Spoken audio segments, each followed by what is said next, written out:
Bismillahirrahmanirrahim. Assalamualaikum warahmatullahi wabarakatuh. Alhamdulillahi rabbil alamin, wassalatu wassalamu ala asyrafil anbiya'i wal mursalin, nabiyina Muhammadin wa ala alihi wa sahbihi wat tabi'in wa man tabi'ahum bi ihsanin ila yaumiddin. Qala Allah jalla wa ala, ya ayyuhalladzina amanu taqullaha haqqa tuqatih wa la tamutunna illa wa antum muslimun. Amma ba'd. Ikhwatul iman rahimani wa rahimakumullah. Alhamdulillah, segala puji bagi Allah Subhanahu wa taala, Ar-Rahman, Ar-Rahim, Zat yang Maha Pengasih, Zat yang Maha Penyayang. Allah Subhanahu wa taala yang menganugerahkan kepada kita nikmat terbesar yang patut dan layak kita syukuri. Nikmat Islam. Yang dengan ini kita bersyukur kepada Allah, kita beribadah kepada Allah Subhanahu wa taala, Ilahul Haq, satu-satunya berhak untuk disembah. Dan kita bersyukur kepada Allah Subhanahu wa taala yang menganugerahkan kepada kita nikmat diutusnya Nabi Muhammad sallallahu alaihi wasallam. Beliau sallallahu alaihi wasallam manusia yang terbaik yang Allah puji dari akhlaknya, keluhuran akhlak beliau sallallahu alaihi wasallam. Allah Subhanahu wa taala memilih beliau manusia dengan hati yang terbaik untuk mengemban risalah ini, mengajarkan risalah ini kepada umat manusia. Ikhwatul iman rahimani wa rahimakumullah. Pada kesempatan ini, dalam kajian sirah ini insyaallah kita akan melanjutkan pembahasan kita dari tahapan kedua dari apa yang dilakukan oleh Nabi kita Muhammad sallallahu alaihi wasallam setelah beliau membangun masjid beliau, yaitu beliau sallallahu alaihi wasallam mempersaudarakan antara muhajirin dan ansar. Ikhwatul iman rahimani wa rahimakumullah. Nabi sallallahu alaihi wasallam mempersaudarakan muhajirin dan ansar setibanya beliau ke kota Madinah. Kenapa?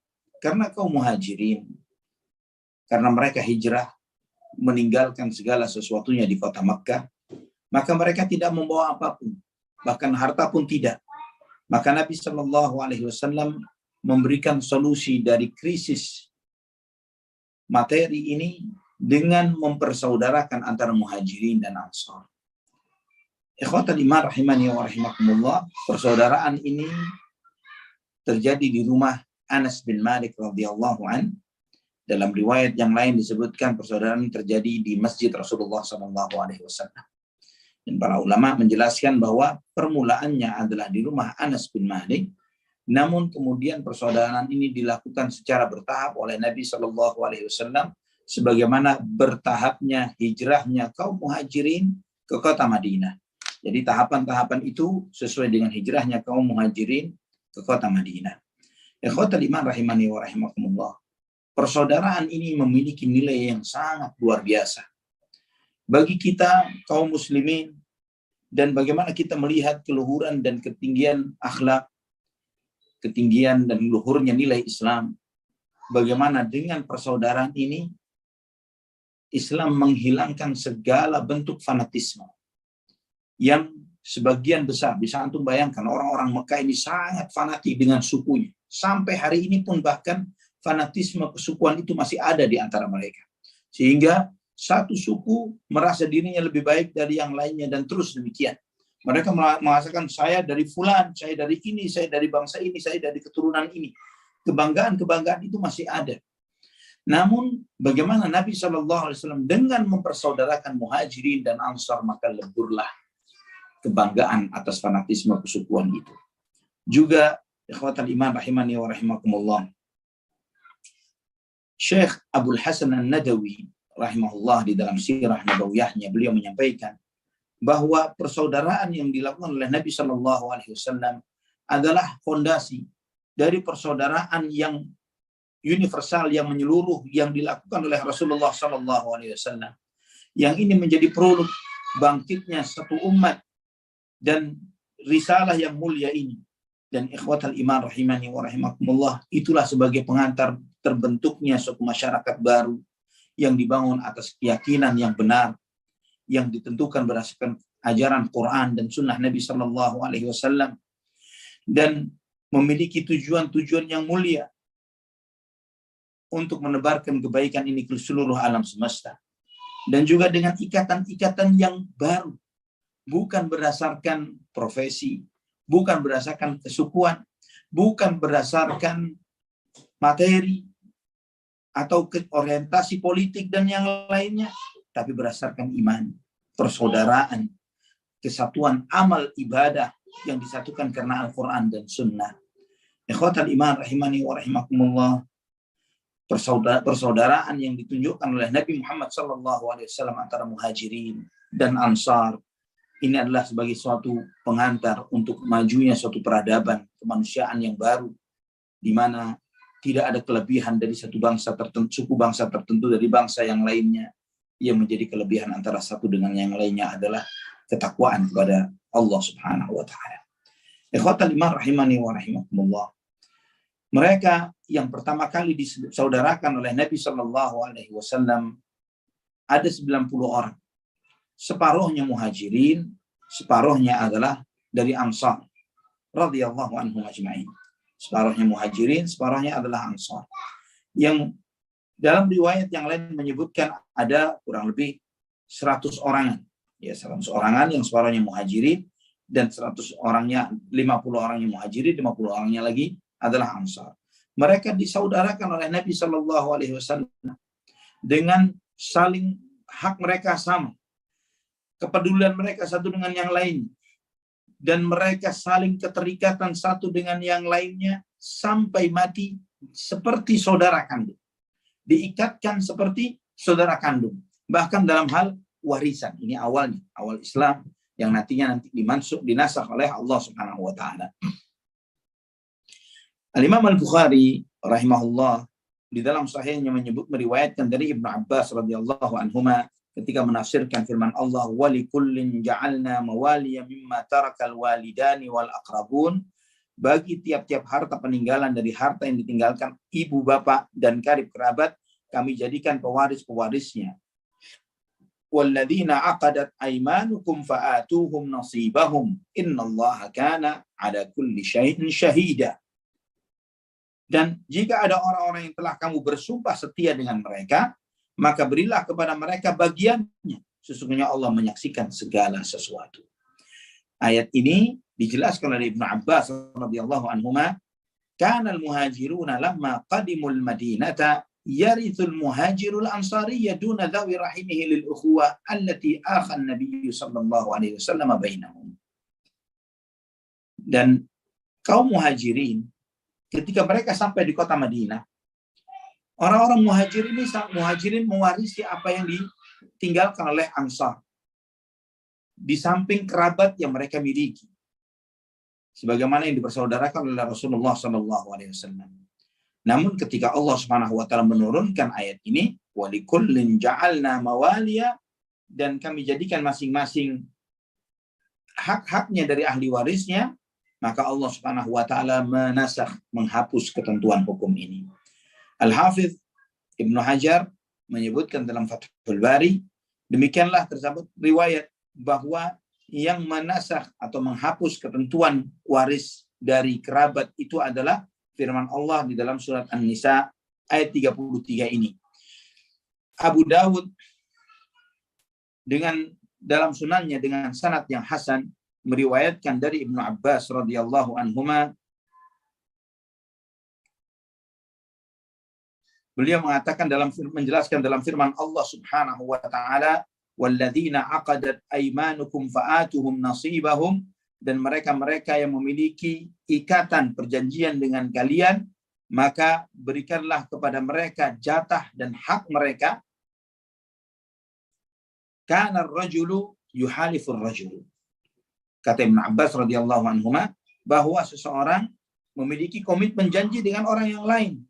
Laisa bainahuma nasab, sedangkan tidak memiliki nasab satu dengan yang lainnya. Fayarithu ahaduhumal akhar, maka karena perjanjian dan komitmen yang terjadi inilah, maka yang satu mewarisi yang lainnya.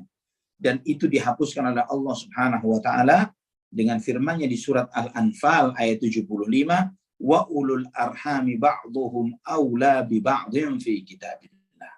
Dan kaum kerabat, kaum rahim memiliki hak satu dengan yang lainnya di dalam ketetapan Allah Subhanahu wa taala. Dan dengan pemahaman yang seperti ini pula lah, kata Ibnu Hajar, yang disampaikan oleh para ulama, itulah menjadi standar rujukan ya di dalam memahami firman Allah Subhanahu wa taala dari ayat yang tadi surat An-Nisa ayat 33 dengan surat Al-Anfal ayat 75. Dan juga kata beliau, penghapusan ketentuan hukum ini bisa berlaku dua kali. Yang pertama dengan yang Allah firmankan di dalam surat An-Nisa ayat 35. Kemudian setelah itu turunlah secara bertahap firman Allah Subhanahu wa taala dari ayat-ayat waris, dan itu menghapuskan secara mutlak pewarisan karena persaudaraan yang dilakukan oleh Rasulullah sallallahu alaihi wasallam.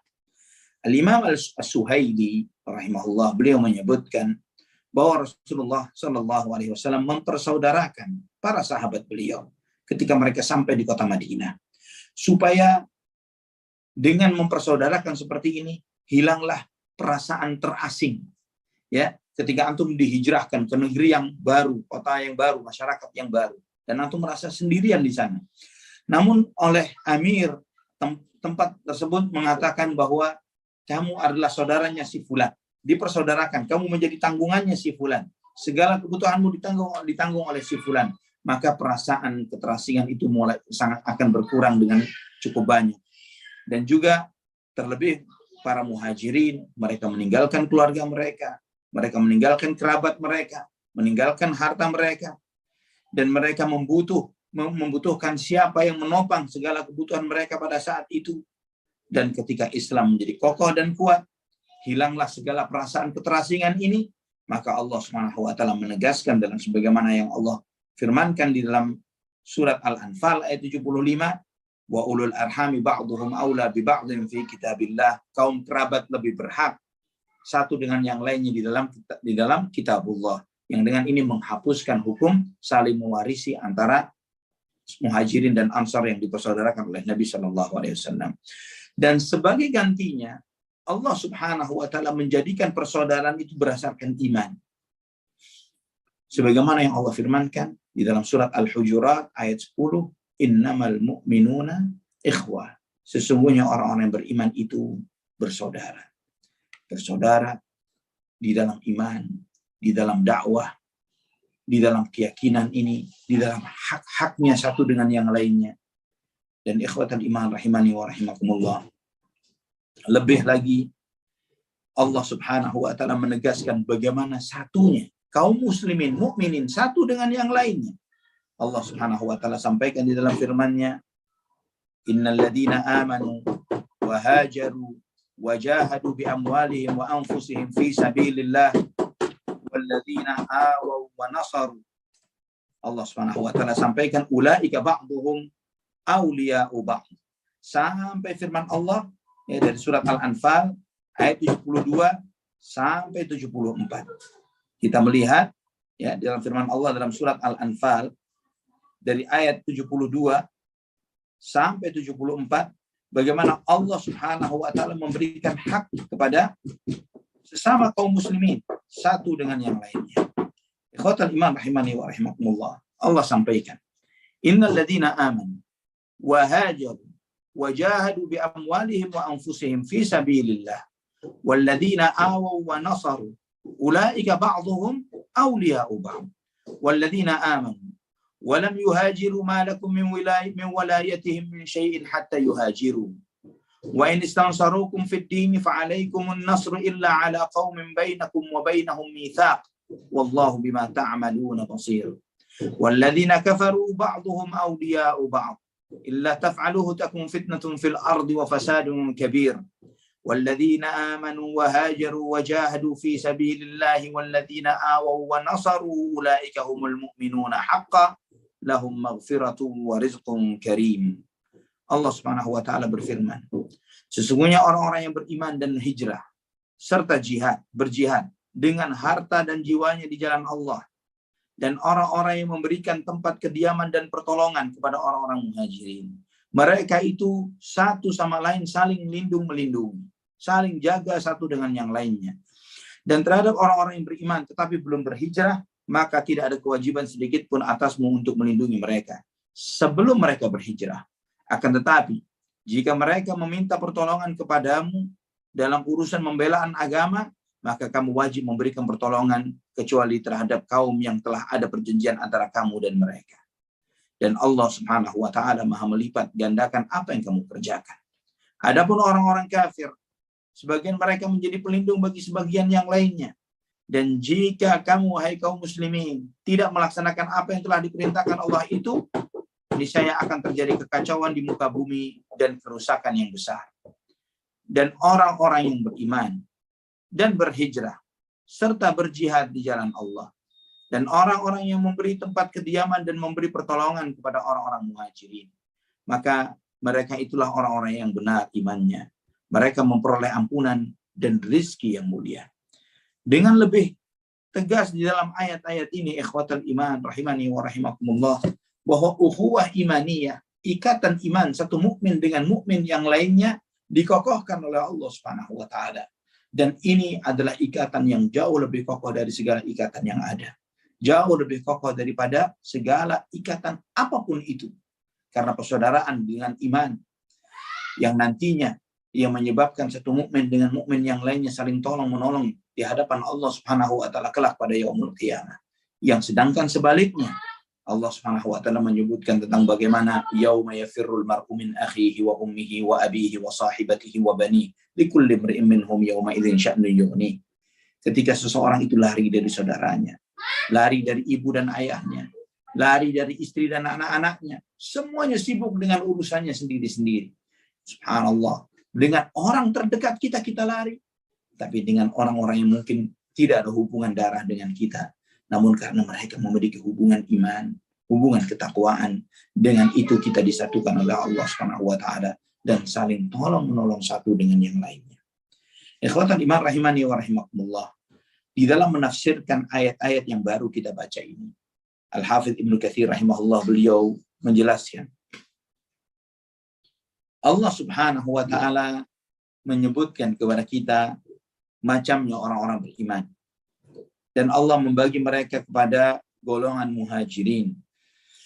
Yang mereka yang keluar dari negeri mereka, dari harta mereka, untuk membela agama Allah Subhanahu wa taala dan Rasulnya, untuk menegakkan agamanya. Mereka mengorbankan hartanya dan nyawanya untuk hal tersebut. Menuju mana? Menuju negerinya sahabat Ansar.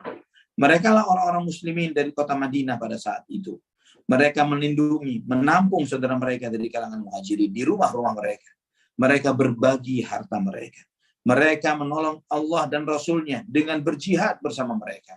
Mereka inilah satu dengan yang lainnya, satu bagian, satu dengan yang lainnya.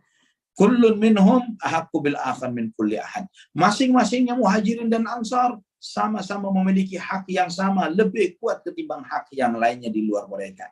Oleh karena itulah Rasulullah SAW mempersaudarakan muhajirin dan ansar.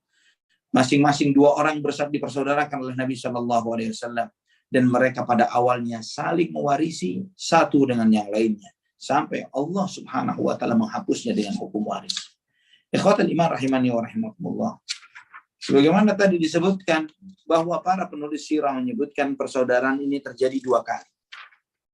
Dua kali. Yang pertama sebelum hijrah, antara muhajirin secara khusus satu dengan yang lainnya untuk saling bela dan saling tolong satu dengan yang lainnya. Karena sebagian muhajirin lebih kuat daripada sebagian yang lainnya.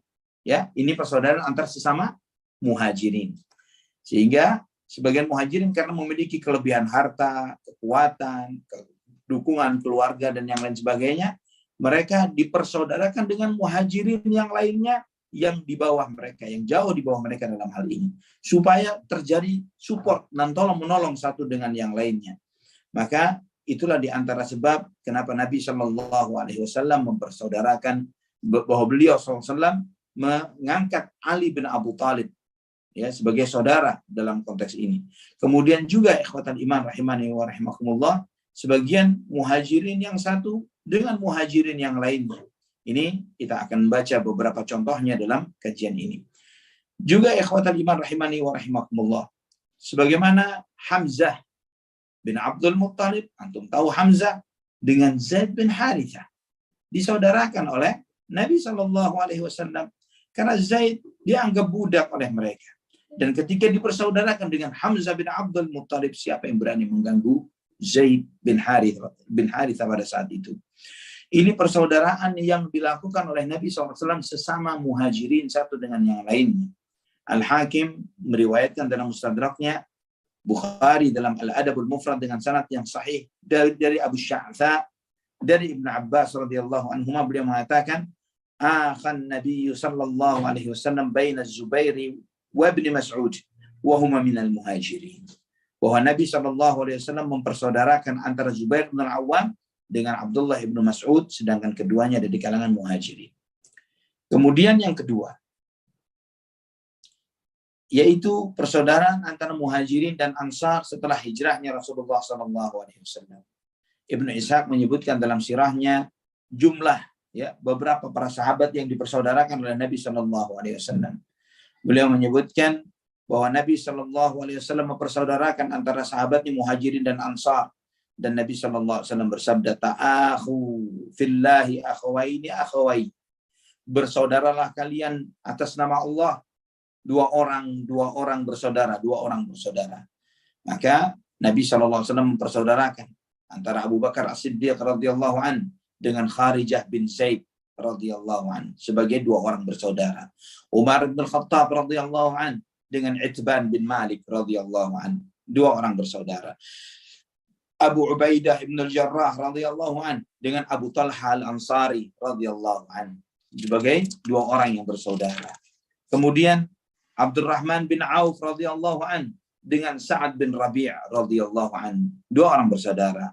Ja'far bin Abi Thalib radhiyallahu an dengan Mu'adz bin Jabal radhiyallahu an.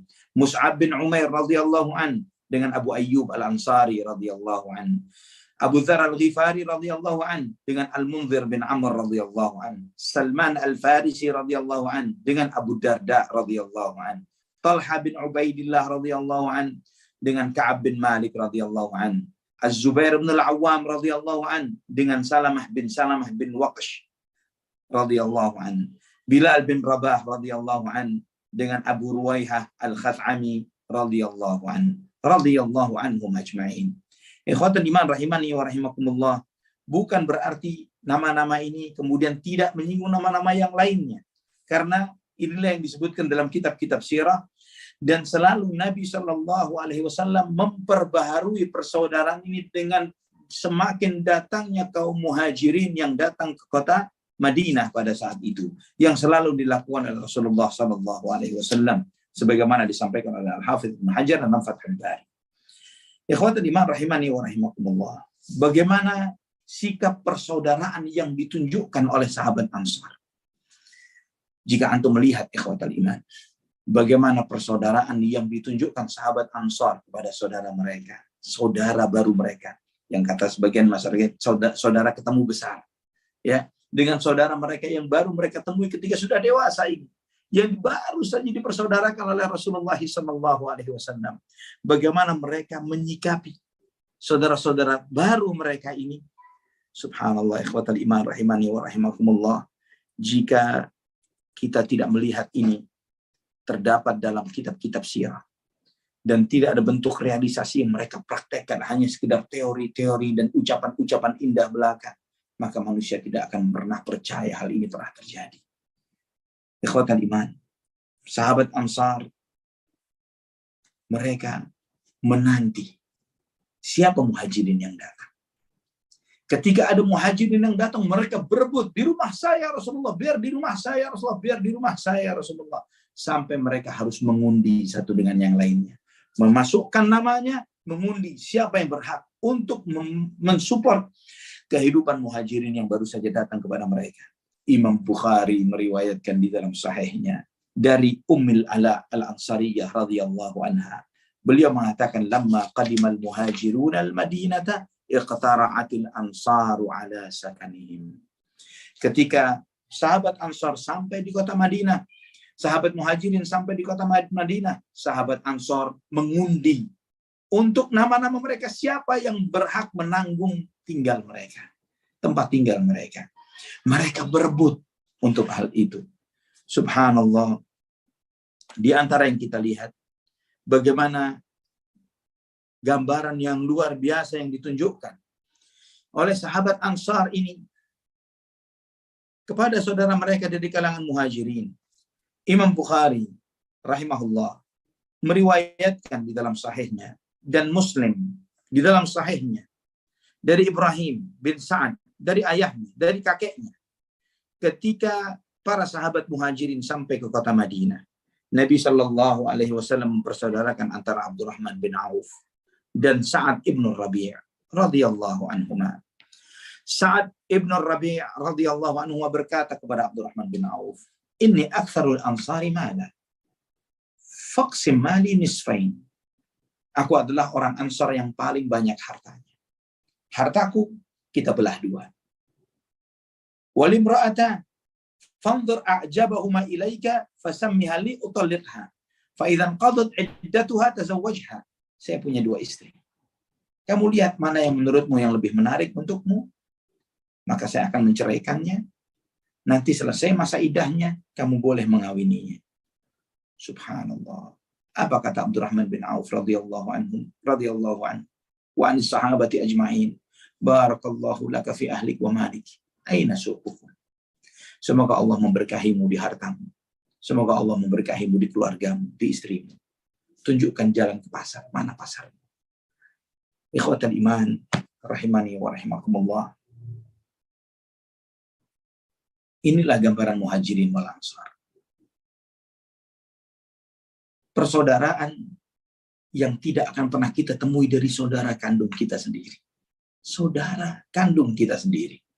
Kita tidak akan menemui persaudaraan seperti ini.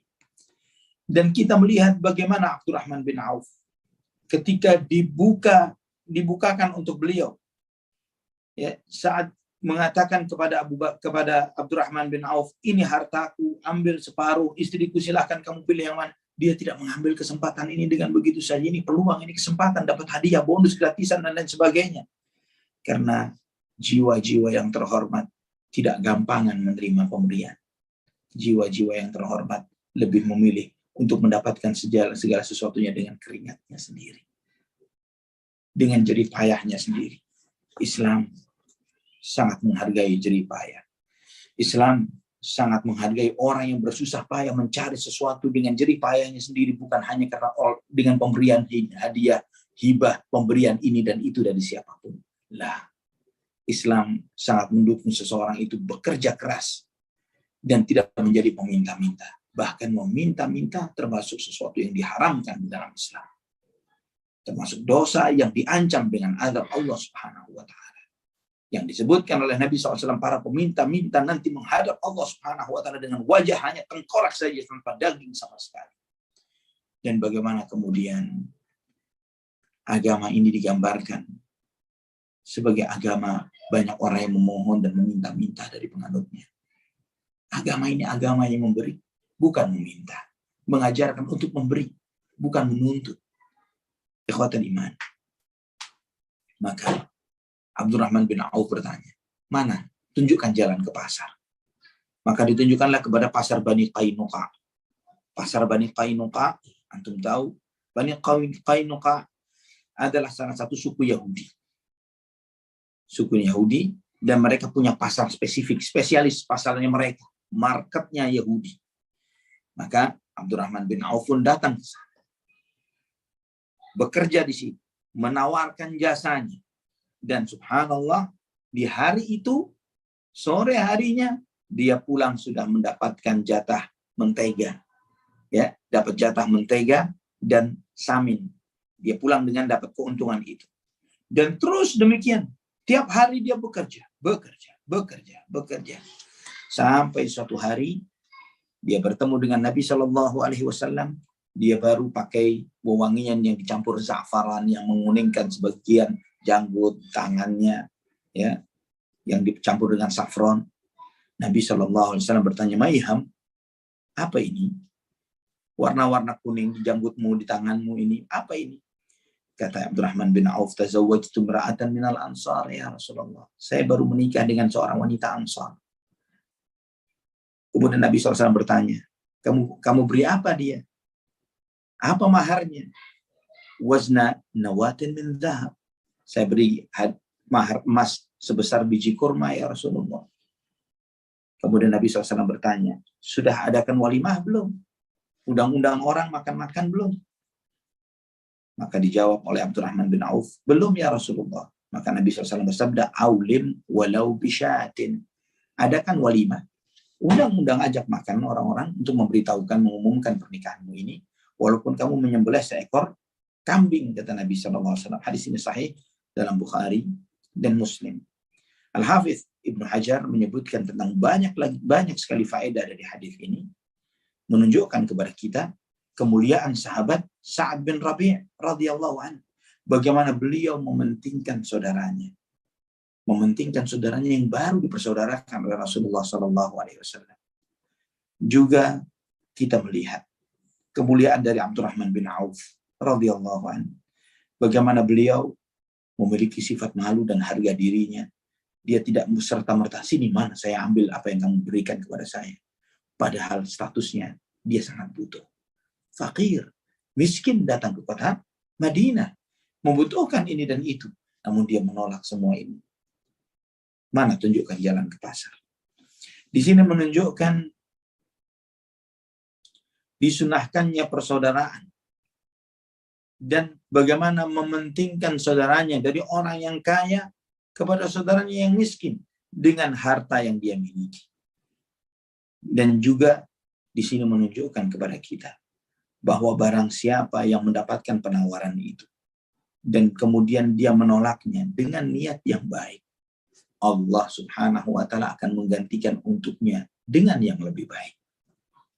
Karena ikhwatal iman, pemberian boleh saja kita menerimanya.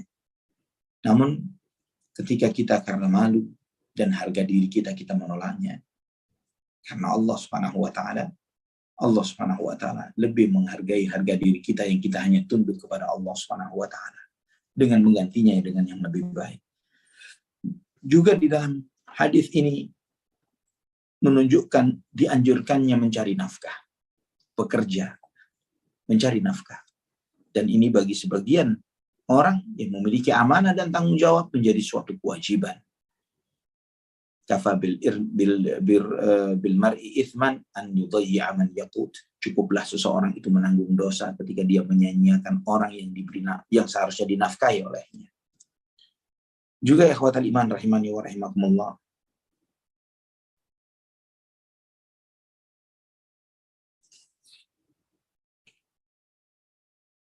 Kata Al-Hafidz Ibnu Hajar, di antara faedah dari hadis ini, yaitu kita tidak boleh menerima hadiah atau makruh hukumnya menerima hadiah dari seseorang yang dikhawatirkan kita akan semakin hina ketika menerima hadiah dari orang tersebut. Ini misalnya ada orang yang memberi kita untuk mengolok, untuk menghina, untuk merendahkan kita. Kita tidak menerimanya ini, itu adalah tidak menerimanya adalah lebih baik ketimbang menerimanya. Dan juga di antara keutamaan hadis ini bahwa hidup dengan kerja keras, berdagang, berupaya sendiri, dengan jerih payah sendiri, itu lebih mulia, lebih luhur dari sisi akhlak dan adab dan perilaku ketimbang seseorang yang hidup dari hadiah dan pemberian. Juga di sini disunahkannya mendoakan orang yang baru menikah. Ya, Nabi SAW memberkahi pernikahan itu. Juga di sini dibolehkannya seorang pemimpin, seorang tokoh ya dari satu masyarakat untuk menanyakan kondisi dan keadaan bawahan dan rakyatnya, terutama ketika melihat sesuatu yang tidak biasa. Dan juga di sini menunjukkan kepada kita bolehnya nazar, karena Nabi SAW dalam riwayat yang lain menunjukkan bahwa ketika ada sahabat muhajirin yang ingin menikahi wanita Ansar, Nabi perintahkan sudah nazar belum? Ya, diperintahkan nazar oleh Rasulullah SAW itu dalam beberapa riwayat yang lainnya. Ana tambahkan beberapa faedah yang lain yang tidak disebutkan oleh Al-Hafidz Ibnu Hajar. Faedah yang lainnya itu adalah, dan ini sangat penting sekali menurut Ana terutama di zaman ini, yaitu pernikahan ini tidak harus diviralkan, tidak harus pernikahan itu diselenggarakan dengan mengundang semua yang kita kenal. Dan sebaliknya, ketika ada orang dekat kita menikah atau menikahkan putra dan putrinya, kemudian tidak mengundang kita, tidak sempat mengundang kita, lupa atau sengaja atau yang lain sebagainya, itu bukanlah sesuatu aib dan cacat, dan jangan sampai kita sakit hati karena itu. Jangan sakit hati. Abdurrahman bin Auf menikah, tidak mengundang Nabi, tidak mengundang Rasulullah SAW. Ya, dalam pernikahan Abdurrahman bin Auf, Nabi SAW tahu setelah pernikahannya. Tahu setelah pernikahannya. Sedangkan jika kita sekarang dengan style modelnya umat Islam yang hidup di zaman ini, hidup di zaman kita sekarang, dan Nabi SAW masih hidup di kota Madinah, kita mau menikah atau menikahkan putra atau putri kita, mungkin kita akan kontak Nabi SAW dan kita akan belikan tiket PP first class. Kita sediakan tempat khusus di tempat kita demi kehadiran beliau SAW di dalam pernikahan kita. Jangan sampai Nabi tidak kita undang, ya, karena kita merasa beban berat.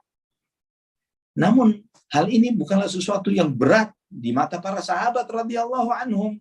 Abdurrahman bin Auf sedekat apa beliau dengan Rasulullah SAW? Sangat dekat.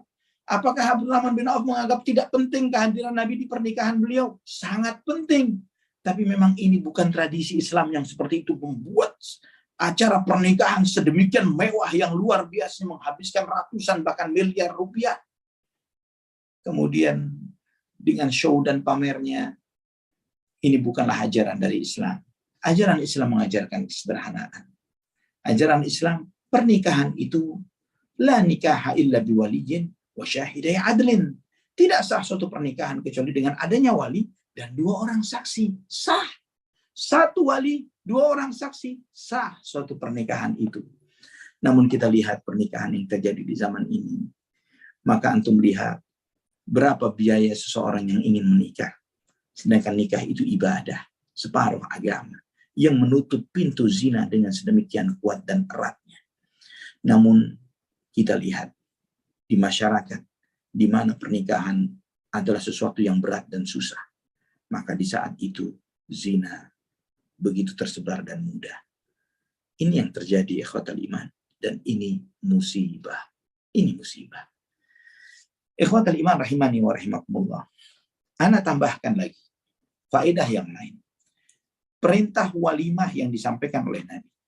Aulim walau bisyatin. Adakan walimah walaupun dengan menyembelih 1 ekor kambing. Ditujukan kepada mempelai laki atau mempelai wanita. Dalam hadis ini kepada Abdurrahman bin Auf, mempelai laki. Yang mengadakan walimah di zaman ini laki atau wanita? Wanita. Subhanallah. Dan apa hikmah dari walimah? Hikmah dari walimah itu untuk menunjukkan bahwa si fulan telah menikah dengan si fulanah, dengan mengundang kerabatnya, orang-orang dekatnya, dan itu menghilangkan syubhat dan fitnah. Jangan sampai ketika dia keluar dengan si fulanah, ada orang tidak tahu, loh, kamu jalan dengan si fulanah siapa nih, dan lain sebagainya. Perintah walimah tujuannya adalah untuk itu. Ya. Dan juga walimah ini Nabi SAW menyebutkan aulim walau bisyatin, adakanlah walimah walaupun dengan menyembelih 1 ekor kambing, untuk menunjukkan kesederhanaan juga di dalam pernikahan, di dalam walimah. Karena menyembelih 1 ekor kambing, zaman sekarang saja, karena baru hari ini pesen kambing misalnya, itu tidak sampai 1,3. 1.300.000 seekor kambing. Antum kalau pesan akikah misalnya, dengan seekor kambing paket-paket akikah yang ada, kisarannya antara 1 sampai 2 jutaan. Itu walimah kos, biaya walimah. 1 sampai 2 juta. Dan ketika antum mendapatkan ekstra uang dari yang seharusnya dikeluarkan untuk sewa gedung sedemikian banyak, sewa makan, bayar makanan, bayar meja dan kursi dan lain sebagainya, orkesnya lagi belum, dandanannya, pakaiannya, dan yang lain sebagainya, untuk menguap begitu saja dalam 1-2 jam. Bagaimana jika itu dimanfaatkan untuk membantu saudara kita yang ditimpa musibah saat ini di beberapa daerah bencana? Bagaimana jika untuk dibagikan kepada fuqara wal masakin, kepada anak-anak yatim? Bagaimana itu jika dimanfaatkan untuk perjalanan umrah atau haji, bahkan dengan membayar haji yang plus. Berapa banyak uang itu dihamburkan dengan sia-sia dengan mengikuti metode dan gaya hidup orang-orang kafir sekarang ini. Sehingga ujung-ujungnya pernikahan diselenggarakan dengan begitu susah payahnya dan beratnya, zina begitu murahnya, begitu gampangnya. Apa tidak rusak masyarakat yang kita jalani dengan jika seperti ini terus dipertahankan ikhwatul iman? Sampai ada IO-nya sendiri. Yang IO ini mendapatkan untung yang luar biasa dari event-event pernikahan. Ya. Dan ketika IO dipesan, coba bagaimana budget pernikahannya, berapa walimahnya? Ya cuma 2,5 juta misalnya. Ya dengan menyembelih seekor kambing. Undangannya, nggak ada undangan luar, orang dalam, subhanallah, di dalam awal-awal masa pandemi. Anda sempat menghadiri khutbah nikah di satu keluarga. Dan subhanallah di masa pandemi, ya memang agak berat diizinkannya pernikahan, izin untuk mengadakan event pernikahan pada saat itu. Namun hikmah yang luar biasa yang Anda lihat, di satu jalan yang sama, yang jalan cukup besar memang, cukup panjang jalannya ini, jadi cukup padat penduduknya. Di satu jalan yang sama, di hari yang sama itu, ada 3 rumah yang masing-masing mengadakan acara walimah pernikahan dan tidak keluar dari pagar rumahnya masing-masing. Hanya mengundang keluarga inti dari pihak mempelai perempuan dan keluarga inti dari pihak mempelai laki-laki. Selesai. Dihadiri oleh tidak lebih dari 30-an orang. Walimah itu terjadi, diridhoi oleh Allah, diberkahi oleh Allah dengan biaya yang rendah dan memudahkan para pemuda-pemuda kita yang belum menikah untuk mudah menikah. Ikhwatal iman, itulah sunnah dan itulah ajaran Islam yang sayangnya hal ini bisa dikatakan hampir punah. Allahul musta'an. Antum yang membaca kisah ini, kisah antara Sa'ad bin Rabi' radhiyallahu an dengan Abdurrahman bin Auf radhiyallahu an, antum melihat kekaguman yang luar biasa pada diri Sa'ad bin Rabi' radhiyallahu an. Seberapa hebatnya beliau sampai mau membagi 2 harta yang dimilikinya. Tidak cukup sampai di sana, istrinya ditawarkan. Pilih yang kamu suka. Setiap kita, wow, bagaimana kedermawanan yang sedahsyat ini yang ditunjukkan oleh sahabat Rasulullah SAW, yang ditunjukkan oleh Sa'ad bin Rabi' radhiyallahu anhu. Namun ikhwatal iman, jika kita mau lebih menyimak dengan baik kekaguman kita kepada Sa'ad bin Rabi', tidak akan lebih hebat ketimbang kekaguman kita kepada sosok Abdurrahman bin Auf radhiyallahu anhu. Bagaimana beliau menolak tawaran itu. Tidak cukup sampai di sana. Beliau kemudian ditunjukkan pasarnya Yahudi. Berbisnis di pasarnya Yahudi dan dapat untung dari pasarnya orang-orang Yahudi. Dengan bekerja beberapa hari dengan modal skillnya saja, tanpa modal apapun, beliau bisa memuliakan dirinya dengan menjaga harga diri dan kehormatannya, mencukupi dirinya. Tidak cukup dengan bagaimana menghidupi dirinya, bahkan pun beliau bisa menikah dari hasil bisnis dan kerjanya tersebut. Ikhwatal iman, rahimani wa rahimakumullah. Inilah semangat yang tinggi yang ada pada diri para sahabat radhiyallahu anhum ajma'in, yang merupakan karakter dan ciri iman. Maka alangkah buruk sebagian orang yang menisbatkan kepada Islam sebagai umat yang meminta-minta dan melupakan bagaimana Islam ini sebagai umat yang mulia dan dermawan dan berbagi, yang bekerja keras dengan luar biasa, mengalahkan Yahudi di pasarnya mereka. Ini Abdurrahman bin Auf radhiyallahu anhu wa ardhah. Subhanallah ikhwatal iman. Inilah kemuliaan Islam. Ikhwatal iman rahimani wa rahimakumullah. Imam Bukhari meriwayatkan di dalam sahihnya dari Anas bin Malik radhiyallahu anhu. Ketika sahabat Muhajirin sampai ke kota Madinah, mereka tidak memiliki apapun. Sedangkan sahabat Ansar rata-rata tuan tanah. Punya tanah untuk perkebunan kurma atau punya properti. Ya, punya rumah-rumah. Maka sahabat Ansar membagi harta mereka ini kepada para sahabat radhiyallahu anhu dari kalangan Muhajirin.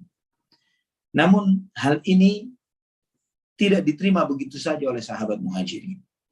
Mereka mengatakan, boleh kalian berbagi, tapi dari hasilnya yang dimana kami ikut kerja di dalam prosesnya. Sehingga dalam riwayat yang lain dalam Sahih Bukhari dari Abu Hurairah radhiyallahu anhu, sahabat Ansar mengatakan, "Iqsim bainana wa baina ikhwanina an-nakhil ya Rasulullah." Ya Rasulullah, kami kebun-kebun kami ini bagi dua saja ya Rasulullah, kebun-kebun kami ini ya Rasulullah.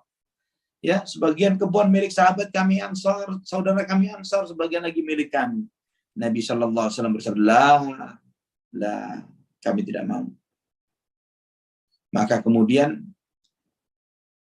mereka pun menawarkan, "Takfunal mu'nah wa nushrikukum fis samrah." Ya. Maka kemudian begini saja tawarannya para sahabat Ansar. Kami ikut di dalam merawat perkebunan kami. Dalam kebun dan tumbuhan ini, ya, dalam kebun kurma ini kami ikut merawatnya dan kami mendapatkan bagian dari buahnya ketika masa panen. Maka para sahabat Ansar mengatakan, "Sami'na wa ata'na." Kami mau. Ini menunjukkan hebatnya para sahabat Ansar dan sekaligus juga hebatnya para sahabat Muhajirin. Ikhwatan iman rahimani wa rahimakumullah. Pernah juga ketika Bahrain dikuasai oleh kaum muslimin dan kemudian mereka ini dikuasai dengan perdamaian. Yakni mereka damai, mereka dari kalangan ahlul kitab, mereka bayar jizyah, mereka bayar pajak keamanan. Dan Nabi SAW memanggil perwakilan dari Ansar dan mengatakan, ini hasil pajak Bahrain adalah hak kalian semuanya, milik kalian semuanya. Maka para sahabat Ansar, apa yang mereka katakan? Illa an tuqti al ikhwanina minal muhajirin mithlaha ya Rasulullah. Jangan ya Rasulullah, jangan kami semuanya. Berikan hak kepada saudara kami Muhajirin persis sama persis dengan mereka ya Rasulullah. Jangan semuanya untuk kami. Apa jawaban Nabi sallallahu alaihi wasallam? Allahumma shalli ala Muhammad wa ali Muhammad. Innakum satarawna ba'di atharatan fasbiru hatta talqawni 'ala al-haud. Kalian, ya, saya artikan dengan maknanya bahwa kebaikan kalian ini nanti kalian akan melihat bentuk egoisme orang-orang yang lebih mementingkan dirinya ketimbang memperhatikan hak-hak kalian. Nanti akan ada pemimpin-pemimpin yang mungkin mereka dari keturunan Muhajirin yang menjadi pemimpin-pemimpin sesudah ini yang lebih mementingkan kepentingan mereka ketimbang memperhatikan hak-hak kalian. Wahai Ansar, sedangkan kalian sudah berbuat seperti ini. Nabi, fasbiru hatta talqawni 'alal haud. Sabarlah kalian sampai kalian akan menjumpaiku di sisi telagaku, kata Rasulullah sallallahu alaihi wasallam. Ikhwatul iman rahimani wa rahimakumullah. Bagaimana para sahabat Ansar ketika diberi jatah penuh oleh Nabi sallallahu alaihi wasallam. Sebagian kita ketika mendapatkan jatah yang seperti ini, kita tidak akan sempat memikirkan orang lain. Ya, kita sudah terlanjur happy duluan untuk memperdulikan orang lain. Tapi tidak dengan sahabat Ansar. Mereka mengatakan, ya Rasulullah, bagaimana saudara kami Muhajirin? Mereka nggak dapat hak ya Rasulullah. Bagi juga untuk mereka sama seperti kami. Itulah para sahabat Ansar. Radhiyallahu anhum ajma'in. Masih panjang cerita kita yang insya Allah kita akan lebih mendalami tentang kemuliaan Ansar pada kajian kita yang akan datang. Mungkin kita cukupkan sekarang dan kita buka sesi soal jawab. Barakallahu fikum. Baik, barakallahu fik. Ustaz tadi sempat terputus-putus. Tadi Sinyal di Ustadz merah kuning gitu Ustadz. Gitu ya.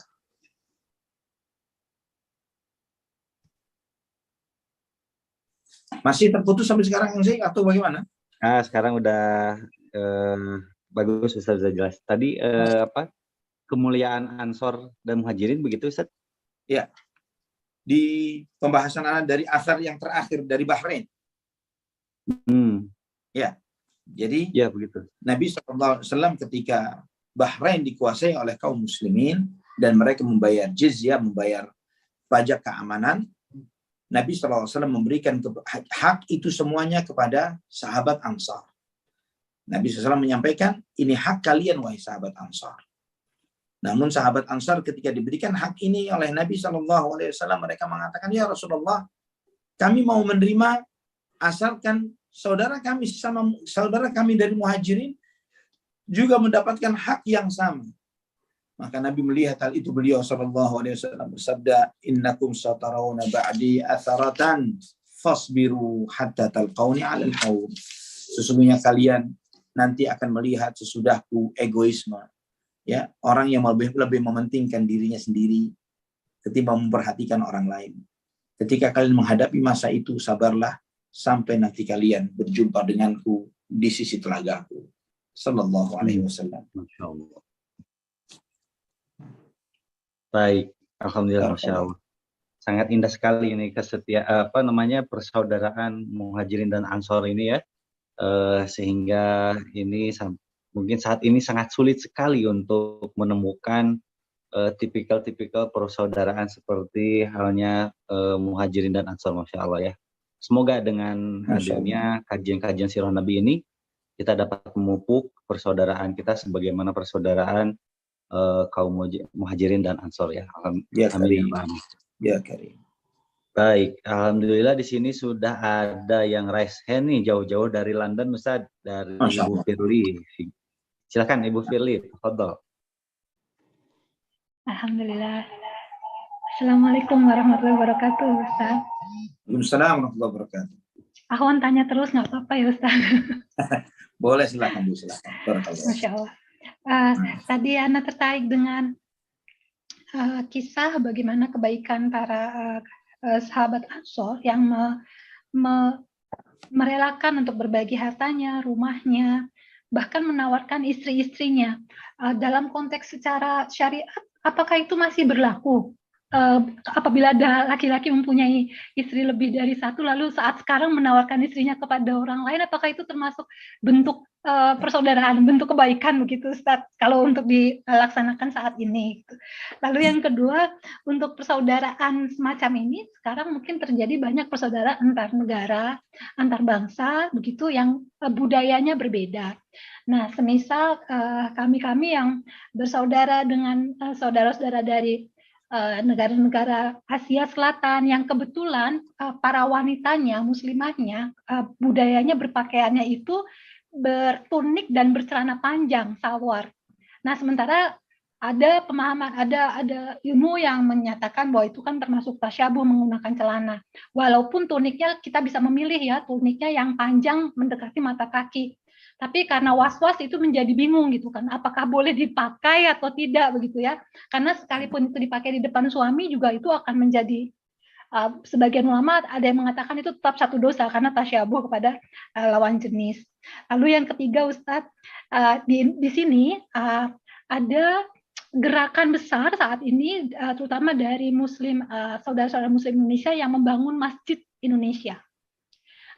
Tapi sayangnya mungkin Ana salah, tapi masjid ini diinisiasi oleh saudara-saudara Muslim kita yang mayoritas di Indonesia, yang mungkin masih merayakan Maulid dan sebagainya, begitu ya.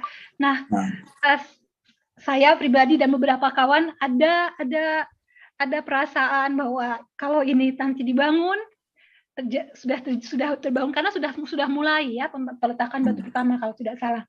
Kami khawatir nanti saudara-saudara Muslim kami di sini salah paham tentang Islam yang berkembang di Indonesia itu adalah yang seperti ini gitu. Sementara yang masjid besar di London saja mereka tidak merayakan yang demikian Baik. gitu.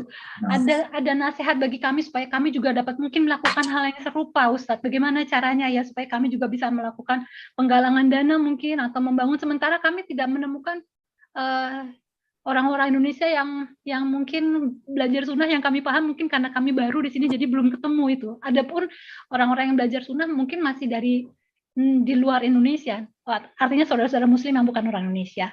Begitu. Jazakallah khairan kasiran. Terima Untuk kasih. yang ketiga, Afan, Ya. Untuk yang ketiga yang anti tanyakan apa? Afan, barakallahu fiik. Iya, apa yang bisa kami lakukan ya? Kami juga ingin melakukan hal yang serupa supaya kami juga bisa membangun masjid, tapi yang tidak seperti itu, begitu. Masya Allah. Nah, baik. Barakallahu fiik. Mengenai pertanyaan yang pertama, apakah masih sunnah menawarkan termasuk juga separuh harta dan bahkan istri ya di dalam persaudaraan ini?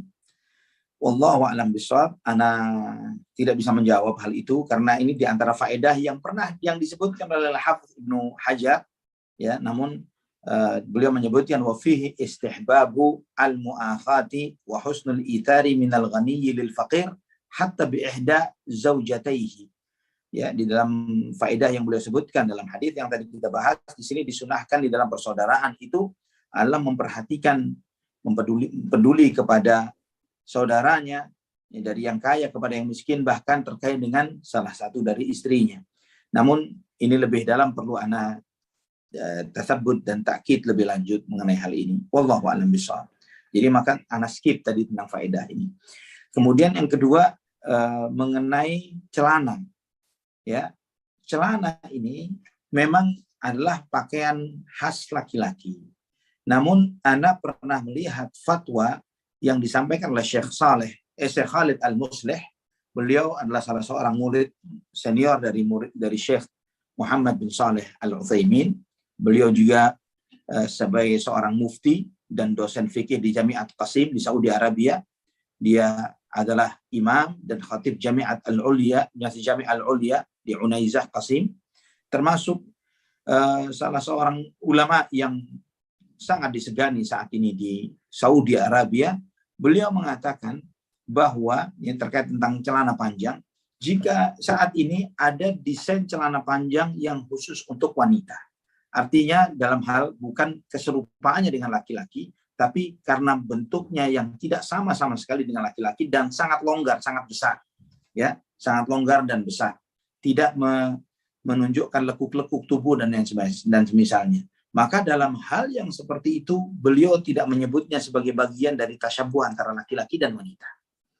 Beliau menyebutnya seperti ini. Dan wallahu a'lam bishawab, setelah ana melihat beberapa nas tentang hal ini, itu jika benar bahwa celana tersebut memang khas untuk wanita, bukan celana yang menyerupai laki-laki seperti misalnya celana jeans, misalnya ya, celana jeans pada umumnya dipakai menyerupai yang milik wanita, sama dengan jeans model laki-laki, hanya dengan beberapa detail yang hampir tidak bisa dibedakan antara yang milik laki-laki maupun wanita. Yang seperti itu masuk dalam konteks tasyabuh, menyerupai ya antara laki-laki dengan wanita. Namun jika ada celana yang sangat lebar dan longgar yang sama sekali tidak pernah ada laki-laki yang memakai yang seperti itu, ya, dan itu memang didesain, dibuat khusus untuk wanita, apalagi dari budaya masyarakat tertentu, dan menutup auratnya dengan benar, insya Allah ini tidak termasuk dari tasyabuh terhadap laki-laki. Wallahu a'lam bishawab. Wallahu a'lam bishawab.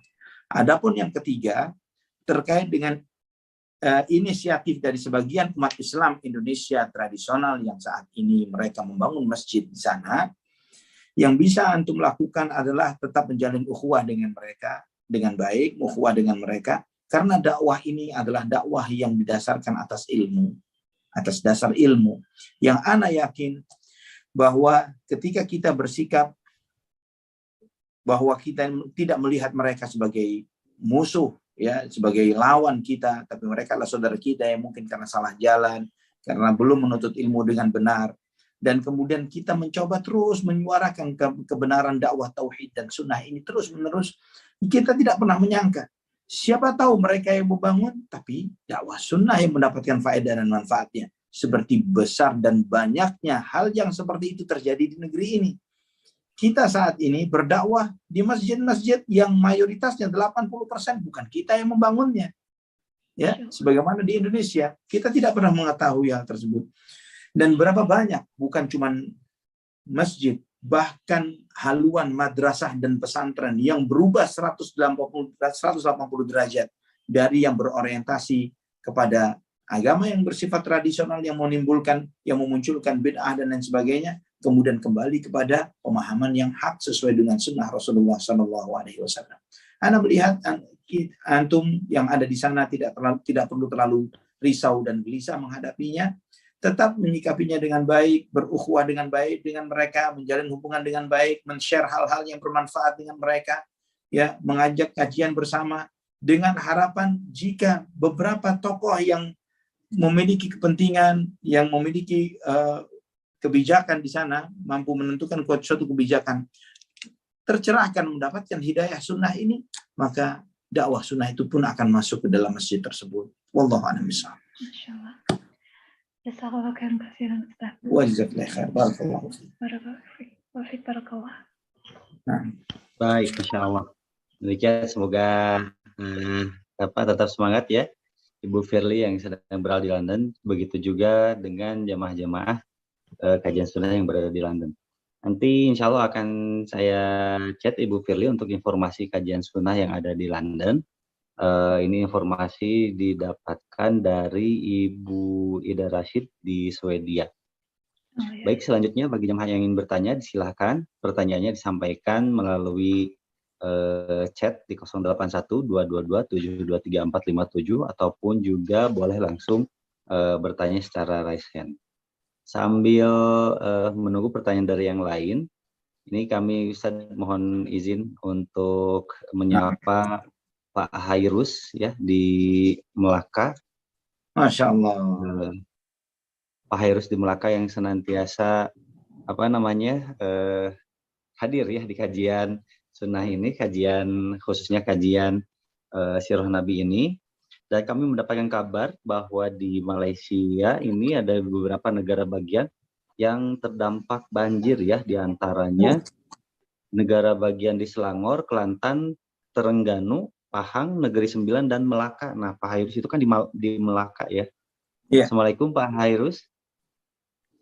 Waalaikumsalam warahmatullahi wabarakatuh. Apa kabar Kak Zain? Alhamdulillah, barakallahu fiik Pak Hairus. Semoga Allah jaga antum sekeluarga. Alhamdulillah Ustaz, alhamdulillah semuanya sehat, alhamdulillah. Berkenaan dengan banjir dan hujan lebat di Malaysia memang benar berlaku pada ketikanya hari Jumaat, selepas solat Jumaat berlanjutan hingga ke hari Sabtu, dan memang benar kebanyakan negeri di Malaysia, terutama negeri Selangor, Perak dan Melaka terlibat dalam banjir yang besar inilah. Wallahu a'lam, dan mudah-mudahan kita diberi kesabaran dan kekuatan iman untuk menghadapi dugaan yang berat ini. Ya, benar sekali, banyak ada korban jiwa yang berlaku di Selangor dan di Melaka juga. Alhamdulillah di tempat saya berada di kawasan yang tinggi dan ada juga di musalla, di masjid yang dimasuki air dan sebagainya. Begitu juga di kawasan Selangor, dan ikhwan-ikhwan kita bekerja keras untuk membantu jemaah-jemaah sunnah di Selangor, memberi bantuan berupa makanan dan sebagainya. Dan memang jika ditengok daripada YouTube, bencana itu amat menyedihkan sekali. Amat menyedihkan sekali. 111.000, saya baca berita 11.000 orang mengungsi karena banjir ini. Ya Ustaz, mungkin sekali memang kebanyakan rumah mereka tenggelam, mereka duduk di atas bumbung. Yang menyedihkan berlaku ini di pusat bandar Ustaz, di pusat bandar besar yang memang tidak pernah berlaku banjir sebelum ini. Wallahu a'lam, qadarullah wa ma syaa fa'al Ustaz. La haula wala quwwata illa billah. Semoga Allah memberikan kesabaran untuk antum semuanya dan memberikan pahala terbesar dari musibah yang menimpa antum. Amin amin ya A'anakumullah. A'anakumullah. Ya, hingga ke saat ini pemerintah menjalankan misi keselamatan dan telah menyebabkan beberapa jiwa yang hanyut di bawah air yang deras, ada yang tertanam di dalam tanah dan lumpur dan sebagainya. Allah Ya, musta'an. Allah musta'an wa la haula wa la quwwata illa billah. terima kasih Kang Z dan juga rakan-rakan di pekerja mengaji yang mengambil maklum atau mendoakan rekan-rekan di sini. Alhamdulillah. Nah, insyaallah ya Karim. Insyaallah. Terima kasih. Assalamualaikum. Waalaikumsalam warahmatullahi wabarakatuh. Baik, terima kasih informasinya Pak Heirus di Melaka. Semoga Allah SWT memberikan kesabaran dan memberikan solusi dan diberikan kesabaran dan juga ketabahan dalam menghadapi musibah ini. Qadarullah wa masyafa'al. Allahumma ajirni fi musibatin wa akhlif li min khairin minha. Baik, selanjutnya ini ada pertanyaan melalui WA, Ustaz. Jazakallahu khairan atas ilmunya ya Ustazi. Semoga Allah Subhanahu wa taala menjaga Ustaz Ali Hasan sekeluarga. Amin ya Karim. Pertanyaannya, Anda pernah membaca bahwa Rasulullah Shallallahu Alaihi Wasallam juga pernah mempersaudarakan kaum muslimin di Mekah, yaitu sebelum hijrah ke Madinah. Apakah ini sahih, Ustaz? Afwan jika sudah disampaikan di awal-awal kajian. Demikian pertanyaannya. Nah, ini tadi sempat Anda singgung. Jadi persaudaraan ini pertama kali dilakukan oleh Nabi Shallallahu Alaihi Wasallam di kota Makkah sebelum hijrah, untuk mempersaudarakan yang kuat dari kalangan muhajirin dengan yang lemah dari kalangan muhajirin. Sebagaimana tadi Anda singgung, persaudaraan antara Zaid bin Harithah radhiyallahu an dengan Hamzah bin Abdul Muttalib radhiyallahu an. Wallahu ta'ala ala wa alam bisawab. Dan benar sahih seperti itu. Baik, terima kasih Ustaz untuk jawabannya. Selanjutnya pertanyaan dari tidak disebutkan namanya.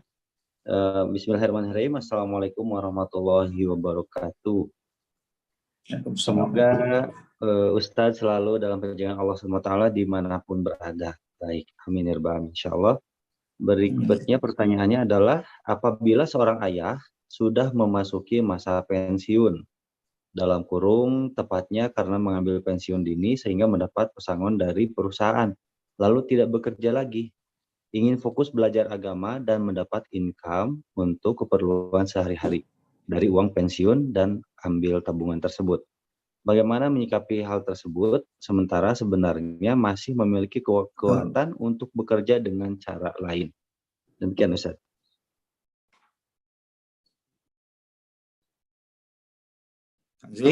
Suara antum hilang? Oh, hilang saja. Afwan, coba Anda ulangi kembali. Apabila seorang ayah sudah memasuki masa pensiun, dalam kurung tepatnya karena mengambil pensiun dini sehingga mendapat pesangon dari perusahaan lalu tidak bekerja lagi, ingin fokus belajar agama dan mendapat income untuk keperluan sehari-hari dari uang pensiun dan ambil tabungan tersebut. Sehingga bagaimana menyikapi hal tersebut sementara sebenarnya masih memiliki kekuatan untuk bekerja dengan cara yang lain? Demikian Ustaz pertanyaan. Nah, baik. Jika secara amanah keluarga sudah bisa di backup dari apa yang beliau terima dari gaji pensiunnya, dia boleh mengambil keputusan tersebut. Namun, Ana akan mengusulkan kepada beliau agar tidak berhenti dengan sekedar menuntut ilmu agama.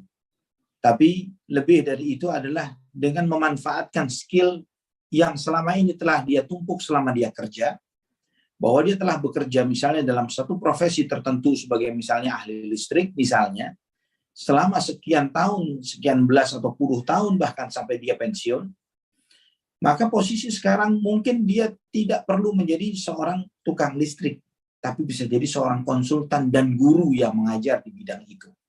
Ya, misalnya dia lama di bidang apa, hal tertentu yang lainnya misalnya, akuntansi dan pembukuan misalnya. Dan kemudian dia menjadi pembimbing dan mengajarkan, terutama kepada anak-anak muda ya, yang mereka baru memulai usaha.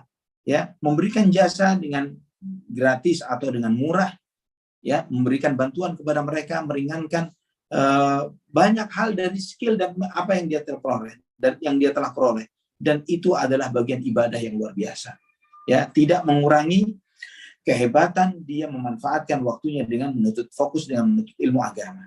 Dengan apa yang Anda sampaikan tadi, dia tetap berkiprah, dia tetap beribadah kepada Allah Subhanahu wa taala, memberikan manfaat sebanyak-banyaknya kepada orang lain, dan tidak menyia-nyiakan skill hebat yang telah dia tumpuk sekian puluh tahun selama dia bekerja di pekerjaan tersebut. Wallahu a'lam bishawab.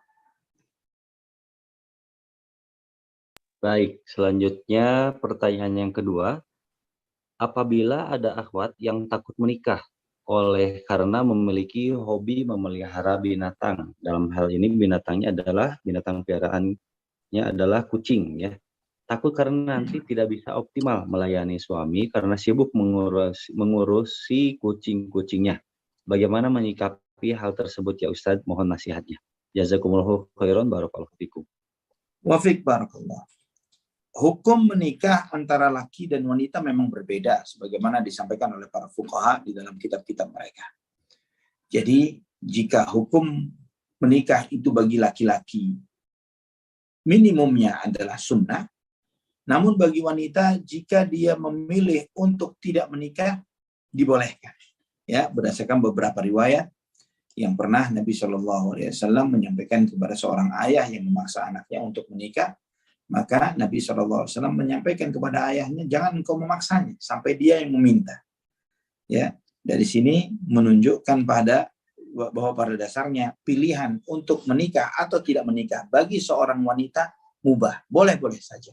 Ketika dia cenderung untuk tidak menikah, tidak dipaksa untuk harus menikah. Demikian pula sebaliknya. Wallahu a'lam bishawab.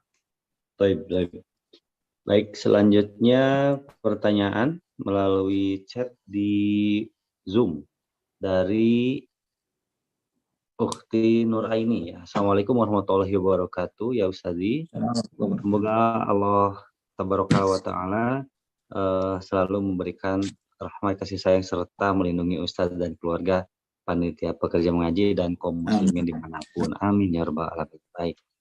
Pertanyaannya adalah apakah boleh jika mendapat musibah kita kan disunahkan membaca doa musibah yang diajarkan Nabi Shallallahu Alaihi Wasallam, lalu sambil memohon imbalan dengan sangat kepada Allah dengan pahala surga Firdaus. Dalam kurung ini juga dalam rangka membesarkan hati dari rasa sakit atas musibah tersebut. Selain tentu memohon ampunan atas dosa-dosa kita. Demikian Ustaz pertanyaannya. Mohon nasihatnya ya Ustaz. Jazakumullahu khairan. Yang ditanya apa? Karena masih belum nangkap apa yang ditanyakan. Oh, yang ditanyakan apakah boleh jika kita mendapatkan musibah, kemudian kita membacakan sunnah, mendapat doa membacakan doa musibah ya yang diajarkan oleh Nabi. Sekaligus juga sambil memohon imbalan dengan sangat kepada Allah dengan pahala surga Firdaus. Begitu Ustaz pertanyaannya. Imbalan surga Firdaus dari Allah Subhanahu wa taala. Selain memohon ampunan atas dosa-dosa juga begitu Ustaz. Barakallahu fiik. Boleh. Itu tidak mengapa dia meminta jannatul Firdaus kepada Allah Subhanahu wa taala ketika dia ditimpa musibah dan dia meminta kepada Allah Subhanahu wa taala, bertawassul kepada Allah dengan kesabarannya terhadap musibah yang sedang dihadapinya. Ini diantara amal saleh. Sabar ketika dia menghadapi musibah itu adalah amal saleh. Dan disunahkan kita berdoa, di antara doa itu tawassul dengan amal saleh, yang dengan kesabaran kita terhadap musibah yang sedang kita hadapi dan kita memohon kepada Allah Subhanahu wa taala agar Allah Subhanahu wa taala menambah kesabaran kita.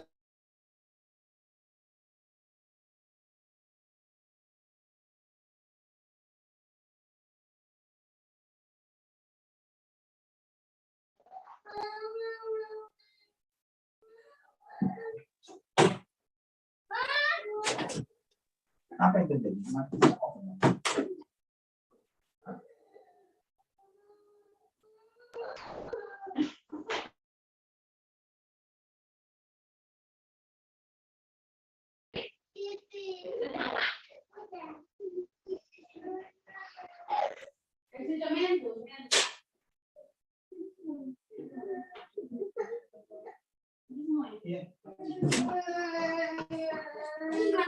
Sebentar,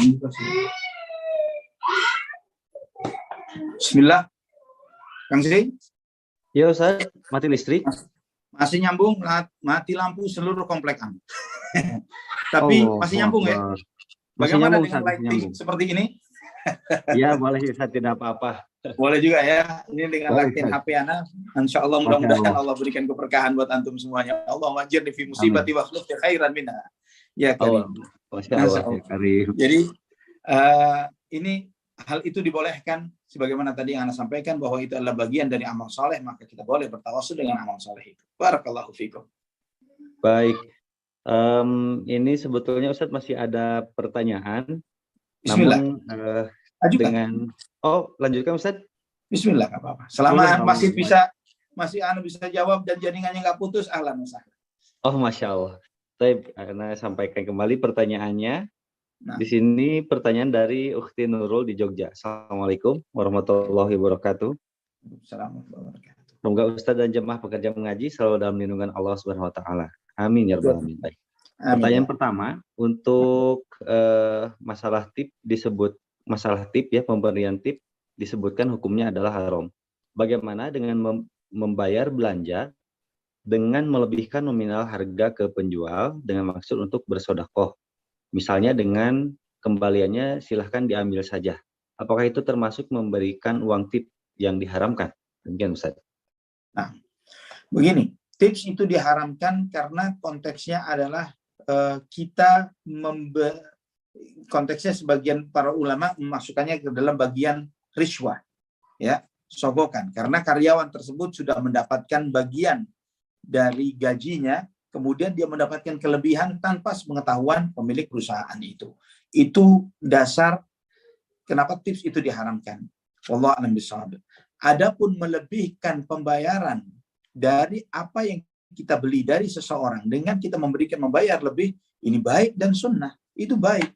Membayar hutang lebih bukan dalam konteks ada komitmen ya. Tidak ada komitmen. Antum hutang 1 juta, tapi ketika antum dari hutang tersebut antum diberi pertolongan oleh Allah Subhanahu wa taala, dan ternyata dari 1 juta ini ternyata masuk ke kantong kita 30 atau 40 juta mungkin misalnya, maka antum sebagai bentuk syukur dan terima kasih kepada saudara dan teman yang telah memberikan pinjaman, antum mengembalikan kepada yang bersangkutan. Tidak ada komitmen di awal, antum kasih ini afwan jazakallah khair, ana bayar ya, antum lebihkan 1 juta lagi lebihnya misalnya jadi 2 juta. Apakah boleh? Itu adalah di antara sunnah Rasulullah Sallallahu Alaihi Wasallam.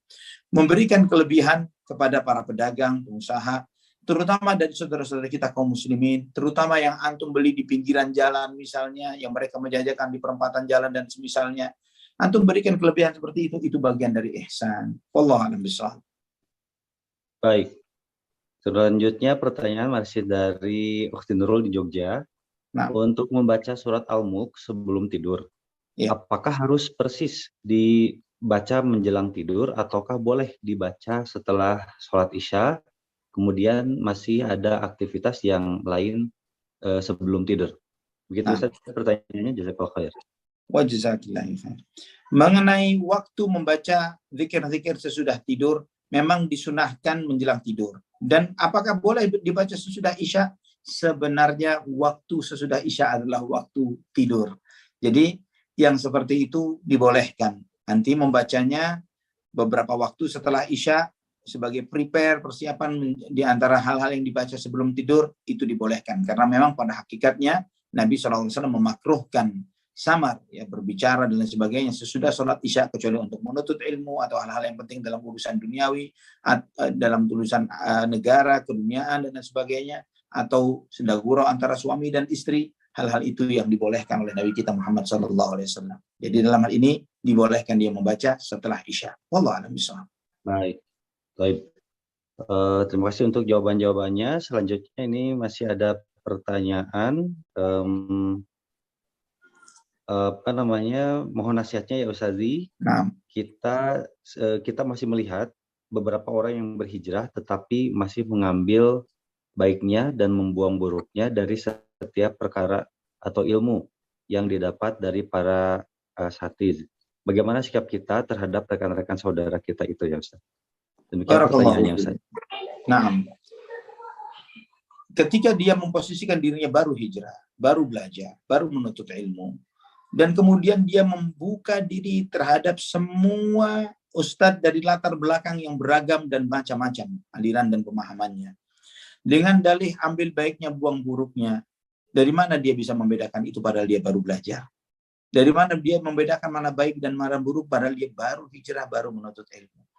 Dan berapa banyak keburukan yang dihiasi dengan kata-kata yang indah, maka keburukan itu sudah tidak terlihat keburukannya. Berapa banyak dari kita yang ternyuh hati kita, tersentuh hati kita, jatuh hati kita kepada orang yang dengan gaya bahasa santunnya yang luar biasa di dalam mengemas kebatilan-kebatilan mereka. Ini adalah sesuatu yang bahaya. Dan ingat sabda Nabi SAW ketika umat ini terpecah menjadi 73 golongan. Bagaimana sabda beliau? Semua di neraka kecuali satu yang selamat. Yang selamat yang mengikuti jalan beliau dan para sahabatnya. Nabi SAW ketika menyebutkan kulluha finnar, semuanya di neraka, tidak mengecualikan apapun itu. Pertanyaannya, dari 72 golongan yang disebutkan oleh beliau SAW bakal masuk neraka itu, apakah mereka semuanya tidak ada baiknya? Ada baiknya, tapi tidak dianggap oleh Nabi SAW. Nabi SAW tidak mengajarkan ambil baiknya, buang buruknya, tapi Nabi SAW mengajarkan ikuti jalanku dan jalan para sahabatku. Yang baik yang diikuti, yang tidak baik jangan lihat sama sekali. Wallahu a'lam bishawab. Baik.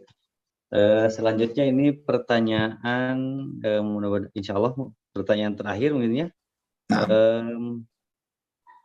Dari Abu Medina. Bismillahirrahmanirrahim.